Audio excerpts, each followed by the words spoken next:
Hello, friends. Welcome to the SavvyCast. This is Jamie, and I'm thrilled that you're here today, whether you're watching on YouTube or listening to the podcast. Today, my guest is one of my favorite Instagram follows, and she's way more than an Instagram and social media personality. She is fascinating. This episode is going to be wonderful. But I have as my guest today Allie Phillips on Instagram. She's known as Allie's Kitchen, and that's Allys.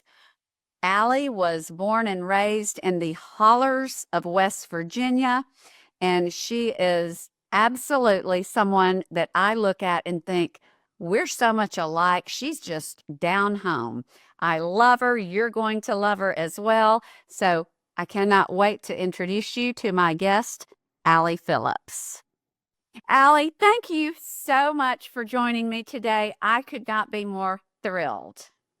Well, I'm glad to be here, Jamie, and I'm glad to have found you on Instagram. I've got to, in all disclosure, I found you and I had my team reach out to you. I said, I am obsessed with her Instagram. She's so inspiring. Her story is amazing. Girls, we all see if she'll be on, and thank you. We've already had a nice long conversation to get to know each other. So now I consider you a friend that I know more about, but I cannot wait for everyone else to hear all of the wonderful things that you have to share. Well, when we first talked and I first heard you open your mouth, it was like, I'm going to like her because she sounds like me. I say I have a twang. I've got the twang from growing up in Appalachia and the drawl from being in the South for 60 years now. Yeah. So it's my twang. So we both have the same kind of accent. Yes, we do. And I love it. I think it's great. But Allie, before we jump in, I always ask my guests what you would choose as your last meal. My last meal, probably just going back to my roots, Jamie, I would do pinto beans, fried potatoes, raw onions and cornbread, and lots of butter. Okay, we are birds of a feather. That's pinto beans and cornbread. Yeah. I think if people don't know how to cook and enjoy that, they're missing out. That's something that it's an art, really, an art form that if you grew up in the South, you know how to do it probably. And I still do it the old-fashioned way, stovetop, in a pot, usually a Dutch oven, a big Dutch oven. Yeah. Yes. And do you soak yours overnight? And what's your meat? I do not soak mine overnight. I use different types of seasoning. I'll use love ham hocks. Yep. Beef shanks, pork shanks. Every now and then I'll if I don't have anything, I'll just use, 5 or 6 slices of bacon in it. Just anything to season it with that pork seasoning. Sometimes I've used a smoked turkey leg, and that's real good too. Yeah. The smoked turkey neck.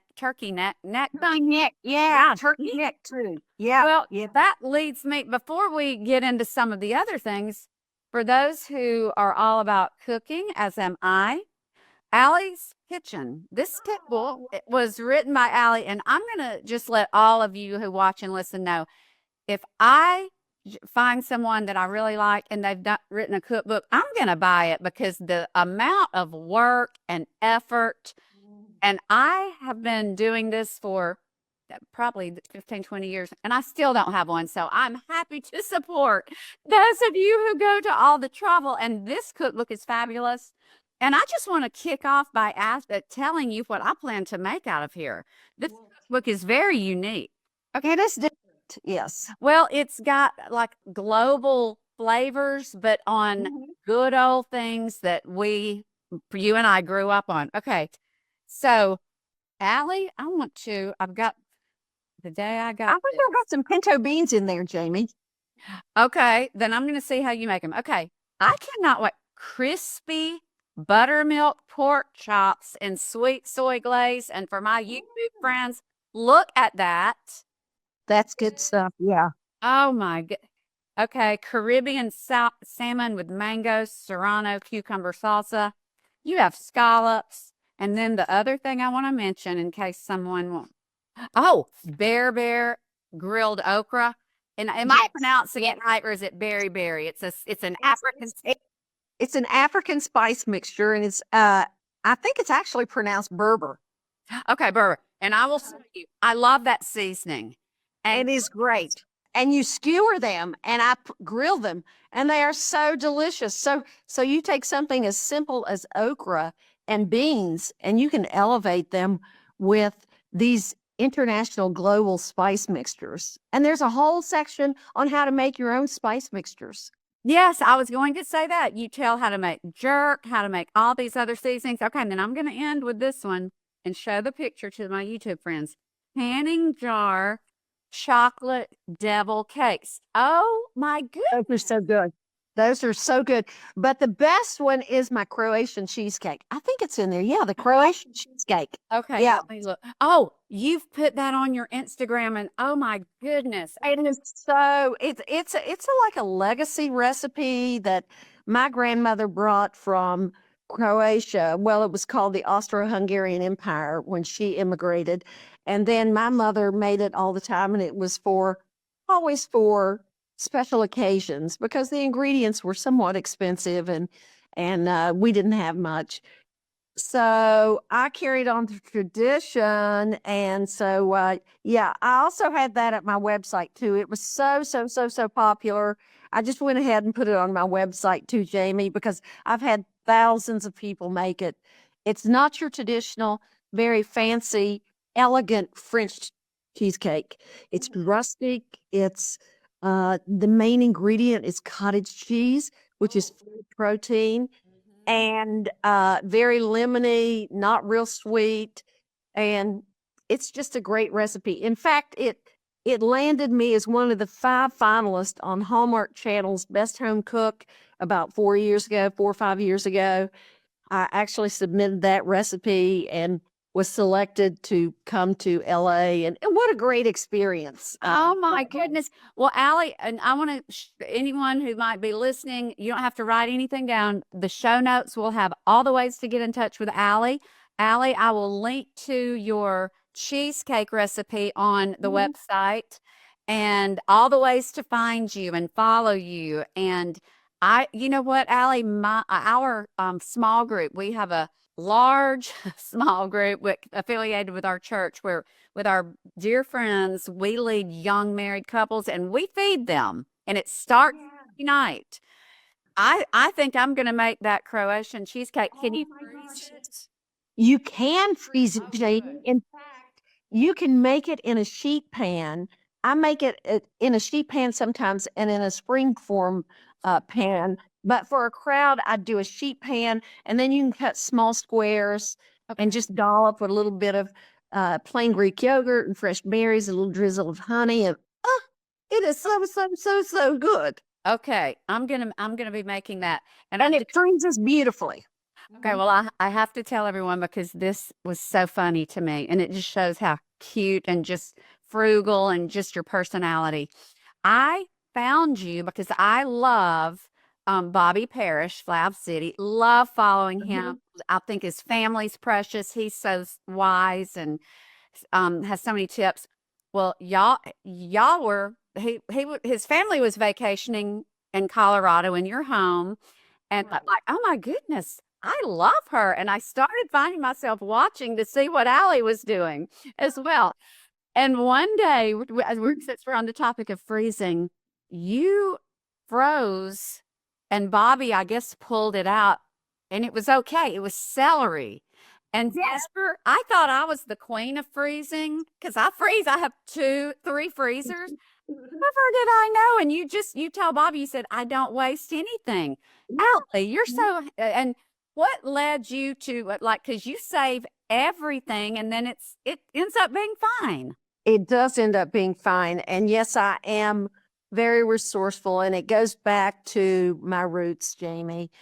I was raised with a Croatian mother who didn't even have a high school diploma. There were 4 of us kids. She was a single mom. My dad committed suicide when I was 10. So she was left with 4 little kids. She was just 37. And she had to scrape and scratch and be so resourceful. And I would watch this all the time. We didn't waste one thing in that house. And so that has just been inculcated in me. And now it's kind of like, it's very chic to recycle and to be, save things and go green and have a garden. It's kind of like, I've been doing this for 75 years now. It's really nothing new. It makes really. It's not, it's what we grew up with, our great generation who went through the Great Depression. They were the most resilient, resourceful people. Yes, they were. You would ever know. And that was really the 3 R's that Mom taught us. Was resiliency, resourcefulness, and respect. And if you had those 3 things, you were going to be fine. We became very resourceful, and I still find myself to this dang day, Jamie. I have to force myself to say, no, you don't have to save that aluminum foil. You don't have to spread Tiny piece that's it out with your hands and fold it. You don't have to use that parchment paper 4 times before you throw it away. Oh, well, Allie, you motivate me to do better because I tend to, like my family, when they hear me like going through drawers, they come in there. Well, the girls aren't here anymore, but they used to be, Mom, what are you throwing away? What are you throwing away? Because I bet that, that's something I'm not proud of and I'm working on. Now, I want to ask you, because you are in your 70s, I'm almost in my 60s, but I'm looking back because I remember my grandmother told me, I never saw her do it, but you may have seen your grandmother do this. Grandmother would tell me about when they wanted to have chicken for dinner, they would go out and get their chicken, wring it, snack, and dress it. And that's how they didn't go to the grocery store like we do and buy cut up chicken, boneless, skinless breasts. Was that sort of how you grew up? Well, we didn't have chickens, but Mom would send me. It was called the Little Store. It was a coal company store. We didn't really have a lot of frequent. We didn't have meat every night because it was it was expensive. But she would send me to the coal company store, and I'd go to the butcher, and I'd ask him for bones. And he back then in the 50s and early 60s, they would just give you the bones because they didn't sell them. So we would have lots of bones. Mom would keep a big pot of bone broth on the stove, and then those bones were used to make soups and beans and stews and things like that. We had a big garden, and I can remember during the summer, canning and shucking corn, and in the basement, we had just rows and rows of canned foods. It was just a different way of living and a different way of everything was cooked at home. Everything was cooked at home. We did not have, and even to this day, there is really no fast food place in the little town I grew up in southern West Virginia. So, there was a smokehouse and there were bars and things like that. And I think we did have a Dairy Queen at one time. But we just grew up differently, Jamie, and everybody cooked. It wasn't the exception like it is now. Nobody really went out to eat because there wasn't any place really to go. So you cooked at home. Well, a lot of that's coming back, Allie. Homesteading is such a big thing now. Making their own bread, growing their own gardens. Of course, you've got to have the land and the acre. I mean, it's easier said than done, but I think that is a wonderful way to grow up. Well, Allie, I see you now at the point in time where I've seen you, the Pop, who is just delightful, and your family, and you're in Polly's Island here. I've seen you in your Colorado home. Can you just sort of give us a nutshell, Allie, from the Appalachia to today? Because you have been through quite a lot and you are resilient, just like your mother told you to be. Mhm. And Mhm. I'm amazed at some of the things you've been through. And you've already mentioned that your father committed suicide. But just give us a bird's eye view of just your journey to where you are now. Well, I was the third of 4 kids, and my mother and father married back, in the 30s, early 30s, and it was kinda like an interracial marriage back then. So my English father's family really wasn't accepting of us children who were half Croatian. But it was a great, childhood because that's all we knew. All I did was play in the mountains. We worked from the time we were little. We'd take turns as kids shoveling coal into a big uh, fire in the basement of the house because we had radiator heating and there was no air conditioning, and it was a little 800 square foot house with 4 kids. And by the time we became teenagers, it was just crazy. But went to high school and went to Marshall University, and there I met my former husband, Dan D'Antoni, and we had 4 beautiful sons together.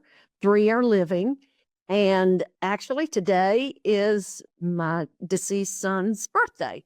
So it's really special. And Danny and I, just went through so much.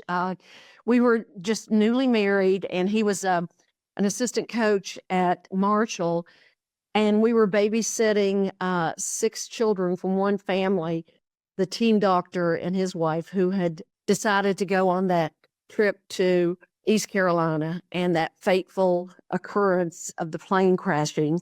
So And that was depicted in We Are Marshall, the movie that if you're anywhere near our age, I mean, I remember that movie. I was not right for like a week or so. Just it weighed heavily.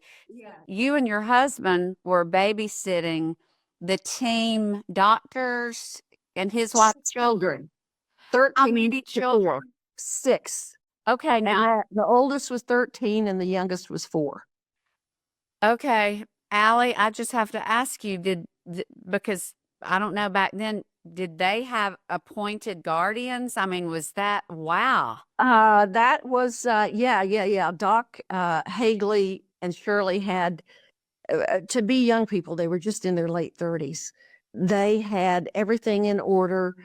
Danny and I kept the kids for weeks after that. And then the attorney actually asked us if we would become the guardians.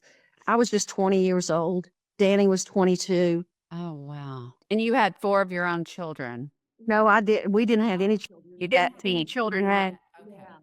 So it was just, I neither one of us could do it. But that was a huge turning point. And so Danny and I, we had been, you know, both traumatized, as so many people were. I mean, we were less traumatized than the children and the players. And my younger sister was engaged to the kicker on the team, and he died that night too. And so it affected so many at such a young age and made such an imprint.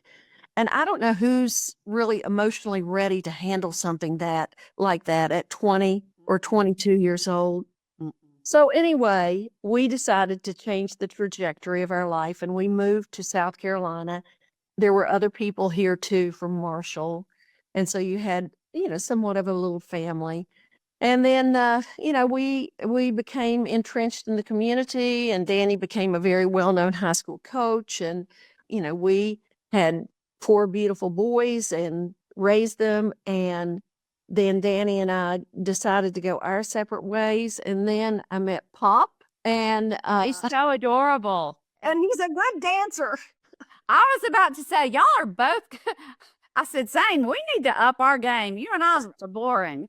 Y'all are so cute. It's such a beautiful couple, too. Well, thank you. Thank you. So what we did was we did something very difficult, and we blended 2 marriages. Pop had 2 adult daughters. One was married, the other soon after we began dating, and then my 3 sons. So we went from that, from like, the early 90s to now, and we have 14 grandchildren and just We have done so many things together, and we've been through so much. Another lifetime. So I was married 23 years. Papa was married 30 years prior to us being married. That was 53 years. And now we've been married 32 years. So we've almost got 100 years of marriage. Wow, that is amazing. We do really, really well together. And you learn so much. And my former husband, Danny, loves Ben. Ben loves Danny. Danny's remarried and has a lovely wife. So it's all good. Why do you have, well, for us, and I know there are probably circumstances otherwise, but for us, it's been good. Well, that is a trauma. And how many people died? Because it's been a while since I've seen the movie.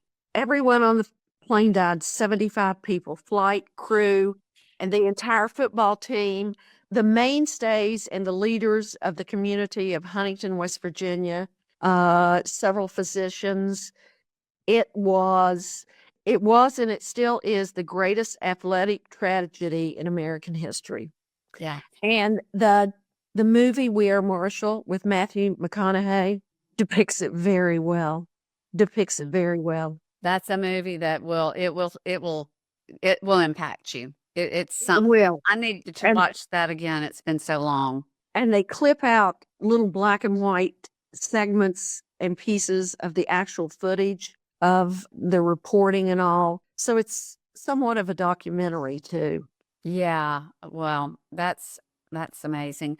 Well, Allie, okay, so I want to talk about because you shared this with me. You were on MasterChef, and that you have a very funny. I find it a very funny little incident with MasterChef. Tell us about that because that's a big deal.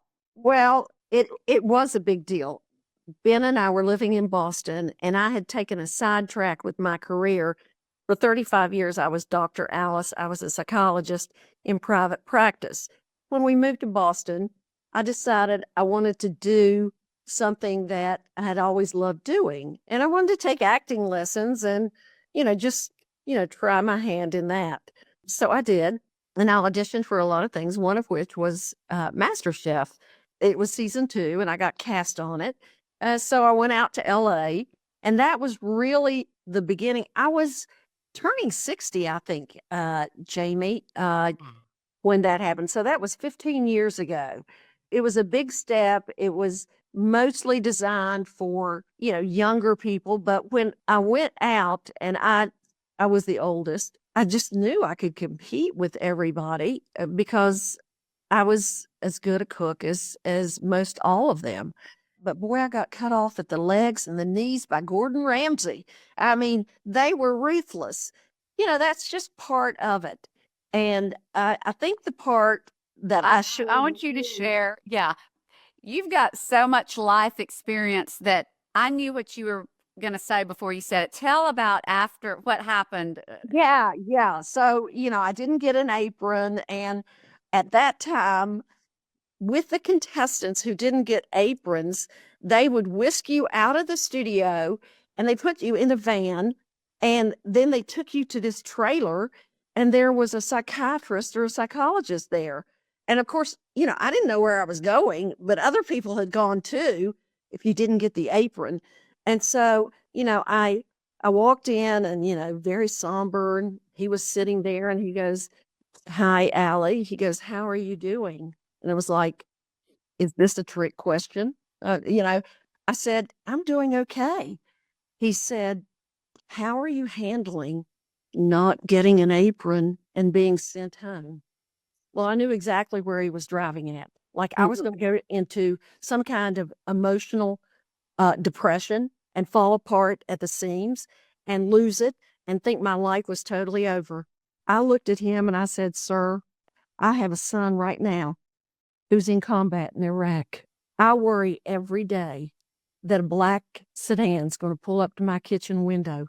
I said, "If that would happen, I would fall apart." I said, "But not getting an apron here, that's fine. I'm going home and I'm going to cook." He looked at me and he goes, "You're okay." Okay. I think probably anybody could have told him, Allie doesn't need to go to the trailer. Allie's just fine. Allie's got plenty to do. Apron. Right. No. It was like, but there are people who do it. It can become something very traumatizing to them. It can affect their whole psyche and their self-esteem and all. And I, I was old enough, Jamie, and wise enough to know that everything Gordon Ramsay was doing, he had a little earbud. I knew that they were feeding him information from the producers. They want to get reactions out of you. They want to make this a show that ups the ratings. Right. And I I just was not going to fall into that cauldron of, just yelling at him or him yelling at me or Yeah, that's him insulting me or me insulting him. yeah. Yeah, I'm with you. I would not do well with that either. So, Allie, and you have said on your Instagram, and you just told us you are mid 70s. And I just want for people who might just be listening and not on YouTube, I wish I looked like you. You're beautiful. Number one, I need whatever, I'll have what you're having. And then number two, you are more fit. And I work at it. I look at and I want you to share your challenges and where that started. But I just want to share, and anyone who follows me on my Instagram saw that we started doing this, trying to do the broomstick challenge. I had my whole entire gym at Torque trying to do the broomstick challenge. That came from you. You came out one day and you said, okay, everyone, it's important to stay flexible. So here's a challenge. And you stepped over that broom without moving your hands. I said, oh, I'm going to go do that. Oh my goodness. No, I didn't. And Zane didn't. So we've gotten a little better. But Allie, you are so strong and you're so fit. There's no excuses for any of us. Like, there's no more, I'm almost 60. I can't do that. You have made me just really rethink what I can do and what I should expect of myself physically and in every way. So tell us about your challenges.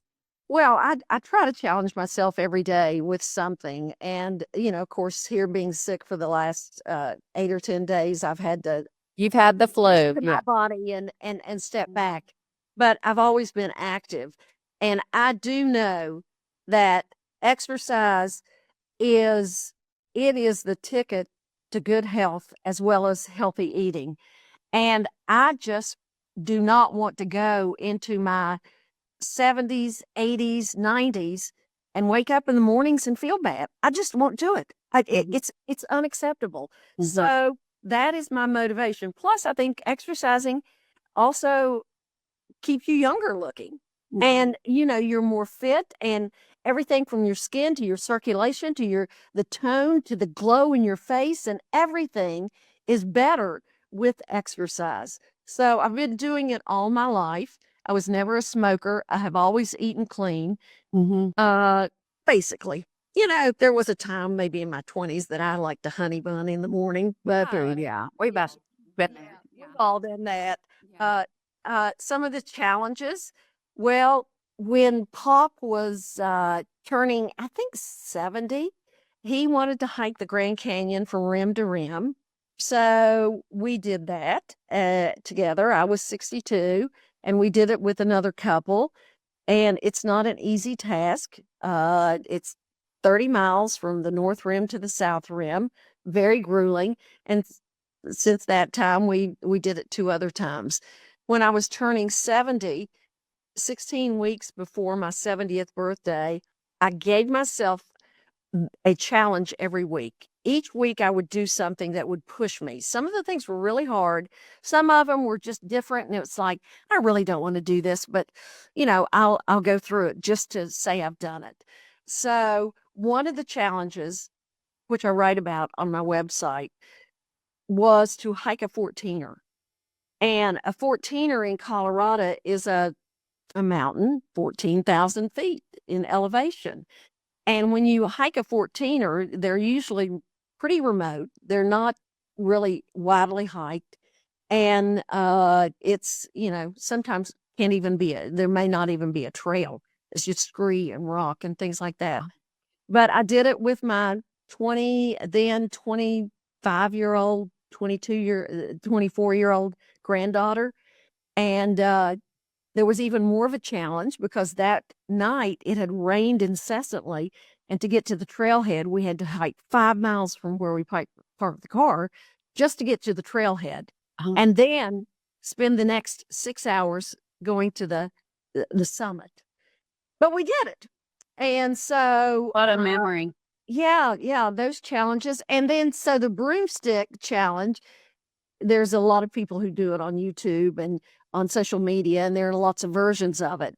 But that was just another challenge. Another challenge little reel I made was getting up off the floor using, 5 pillows. I've got it on my feed. It's just something that I do maybe once or twice a week just to see if I've still got the balance and core strength and things like that. So you can do it while you're sitting around watching TV. I'm going to see if my team can find those on your feed and put those on the show notes, because I'm telling you, I'm doing stretching now to try to, I'm not limber, but tell us, what is a typical day? I know you're fit and you exercise, and on the slopes you were skiing all over.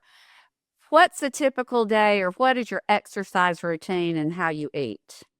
My typical day is to have some kind of exercise planned. And we belong to the Y here, and there are classes, all kinds of classes. So sometimes I do 1 class a day, sometimes 2 classes. And they can be balance and strength. They could be Pilates or yoga. It could be restorative yoga. It could be a spin class.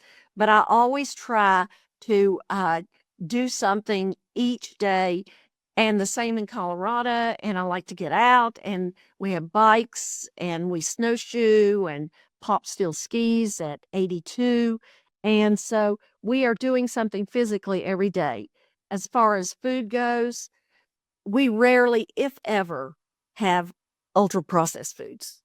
I just don't buy them. We just don't have them.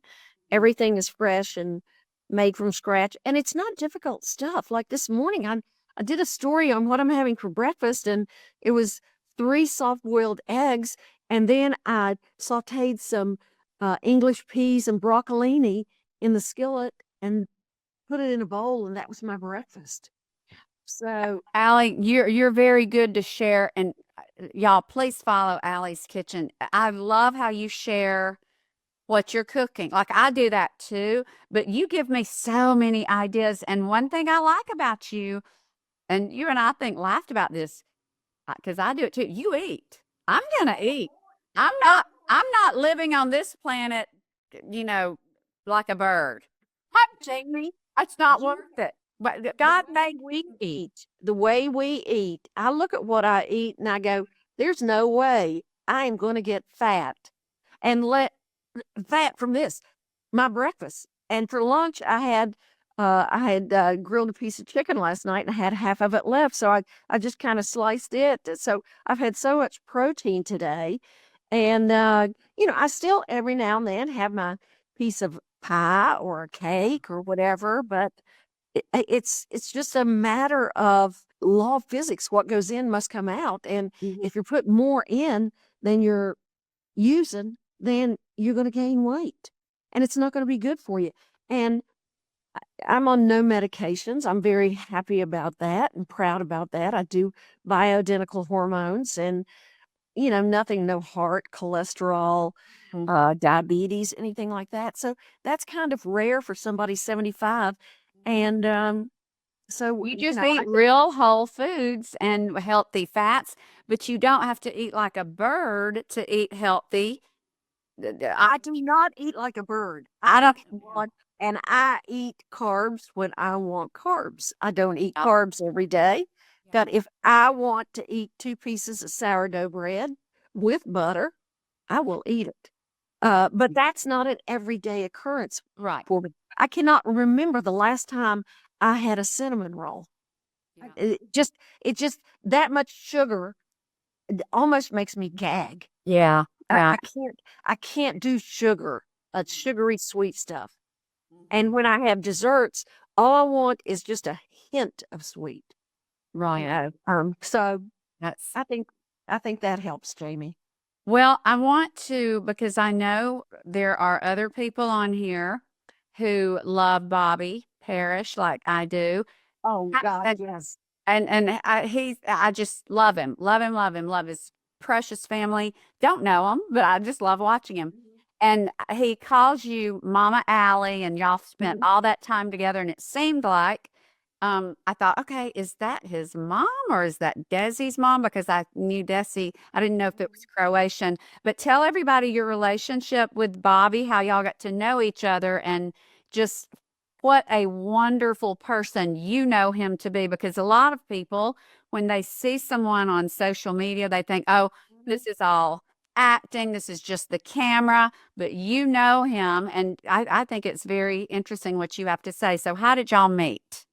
So Bobby and I have known each other, I think, 7 years now, and we met at in New York at a movable feast with PBS filming, and then after that, we both worked for a company that was Australian based. It was a beef and lamb company, and they invited, I think, 7 of us over to see the production from farm to actual production of the meat, and they ship it worldwide. 5 were executive chefs with pretty fancy restaurants all over the country, and Bobby and I were the 2 influencers, and we had known each other, but we got really close during those 7 or 10 days, and we did all the social media together.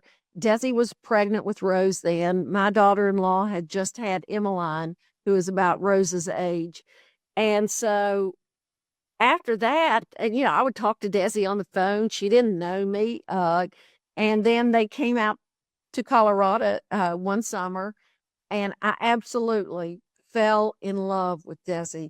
Desi is She's beautiful, beautiful. She is old country through and through. She is Bulgarian. She has lived a life from, coming over here when she was 20 to, becoming very, very accomplished. She is so talented. Oh my gosh. Since then, we've become closer and closer. Yeah. Both of them call me mama. Bobby considers me his bonus mama, and I consider him a bonus fifth son. And how beautiful is it to have Love that. someone? And my boys love Bobby. I mean, they do. Last winter, the my oldest son and his wife and Emmeline and Madison, the one that's about Rose's age, and then Bobby and Desi and Rose came out to Colorado. So we were all in the house, all 10, 12 of us for 10, 12 days. And you get to know people. And I've spent enough time with Bobby and Desi, and they are the real deal. They are down to earth. They work hard. They don't expect anything. Neither was born with a silver spoon in their mouth. They are good, honorable, decent people that I am proud to say Bobby is my bonus son and Desi's my bonus daughter. I love that. And I'm drawn to people who are just authentic and kind. And I can tell when he's doing I've just seen several times when someone maybe who off camera comes up and says, hey, or one of the Costco workers giving out a sample. He's so kind. There's no air of pretense, which, those of us who do what we do, it's not like we're movie stars, but he's a big deal. His app, I mean, he has worked so hard and he offers such a wealth of information, but he's just so down to earth, and I love that, and I love that y'all are friends, and I just think that's how I And found you. he's like that on the street. There have been many times when we're walking down the street or in a grocery store or in a cafe, and people will come up to him, and he is so kind and warm and just, takes his time. Desi is like that. Rose is like that. They're just quality people. And, I've lived long enough to be able to tell, to kind of cut through fluff and fat, and I got a pretty good litmus test of what a good character is. Yes. As we wrap up, I want to ask you two more things. What is your best advice to those of us who you've gone before, you've seen more, done more, been there, done a lot of that, that we are going to, like, I'm about to be a grandmother in the summer. You've got a big nest of grandkids. You're in an age that can be physically harder. And as we all age, it's harder. What are some things that you would love to share with us to give us encouragement? Maybe to, I've even heard you talk about, because you're selling your Colorado home, some hard things that we might face. But what would you share if we were sitting around a table drinking coffee? I think the first thing I'd share, Jamie, is take care of yourself, because nobody else will. Now, that doesn't make other people bad. It's just a fact of life. We as women are nurturers, and we give, and we can get drained. And if you don't take care of yourself, nobody else is going to do it. And you won't be worth a tinker's damn for anybody else if you aren't good. So self-care, and I know that's a trendy kind of phrase too, is really important. In fact, that was the last thing my mom said to me when she died. She said, take care of yourself. And I knew what she meant, which was, take care of your health, watch the stress level, your sleep, all those things that go into keeping your health optimal. And it's not easy, but it is something that is important. So that's, one big thing. Can I say one thing that you said that I think is very important? You said in our other conversation, and you're basically saying it. Yeah. And I was like, oh my goodness, that is so true. You said, Jamie, I do not want my family to have to be taking care of me because I can't get out of the bed, because I can't do this. Allie, that is such a motivator. I don't want to be, okay, we got to go get mom. That'll, and I know some people cannot help, they get sick or whatever, but as long as we can stay strong and independent, that's a gift to our family. And I think that's, yeah, I did say that to you. And that's the way I consider self-care is Right. it's not only a gift to me, but it's a dang good gift to my kids, because if I'm okay, then, I take a big burden off their shoulders. Right. And it is a burden for adult children. And when your kids are in their 30s, 40s, and even 50s, they're in the throes of their lives with children and kids going to college and things like that. So the advice of taking care of yourself is very important. I think another piece of advice is to realize that things will change. Everything is not going to be the way it is now. And you better be able to adapt to change. I have 3 sons. They have 3 amazing wives, but they are devoted to their wives, which they should be, and their families. Of course, they spend time with us, but I don't expect their lives to become our lives. So things will change, and you have to give your family, and especially your adult children, room to fly. Let them go out. Let them experience the world. Don't be a helicopter mother at 50 and 60 and 70. It's really important to be adaptable to change. And then the third thing is keep dreaming. Dreams have no expiration date. We are not like food. We don't expire. And I really kind of just got my stride in my 60s after MasterChef. It was like, okay, I can do this. I think I'm going to go from being Dr. Alice to Allie. And, I just started sharing things on social media. And by golly, it just started catching on. And people liked it. So it was like, okay, there must be something there. Either, they like my recipes or, what I'm doing or whatever. But, you have to keep dreaming, and you have to find your niche. You have to be able to to, keep going, because if you think you're going to retire at 60, 65, you got a long runway after that. You can have 25 or 30 years, and there's just so much golf or knitting or crocheting or, supper clubs you can have. You gotta have some purpose. Yeah. Right. You gotta have some kind of dream. What I said too, and this is story, what's your best grandparenting advice? Oh gosh, that's And I know that's broad because you've got so many and they're mostly. I think the best grandparenting advice I have is spend time with them and be as playful and youthful as you can while they're younger. I mean, under 13, because you're really cool, and they want to be with you. They want to, my little granddaughters go into my closet and they get out jewelry and headbands and scarves, and they put them on. They look like Mama Allie and Avi, and they just love it.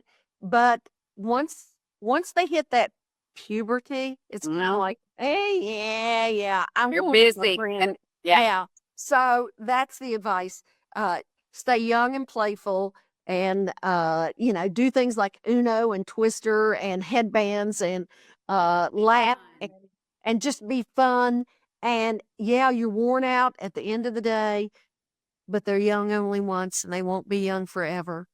Oh, And they'll grow up right in the the twinkling of an eye. So yes. Well, I guess that's one of the best things. that's so good. Well, Allie, I could talk to you for hours, and all I can say is everyone follow Allie's Kitchen. I'll link to her website, all of her challenges. I'll put everything in the show notes possible. But Allie, I just adore you and thank you. And I'm going to have you on again. We'll think of another reason to have another podcast. And I'm going to come see you too. We're within driving distance, and That's right. you're going to see each other That in person. You are always welcome. There's we're like Motel 6. We keep the light on for you. That's the way we are here. Thank you, Allie. You have a beautiful rest of your day. You too, Jamie. Thank you. It was a pleasure. Hi, everyone. I hope you enjoyed this episode of the SavvyCast. If you'll take the time to rate, review, and subscribe on iTunes, that would mean so much. As always, thank you for listening, and have a blessed day.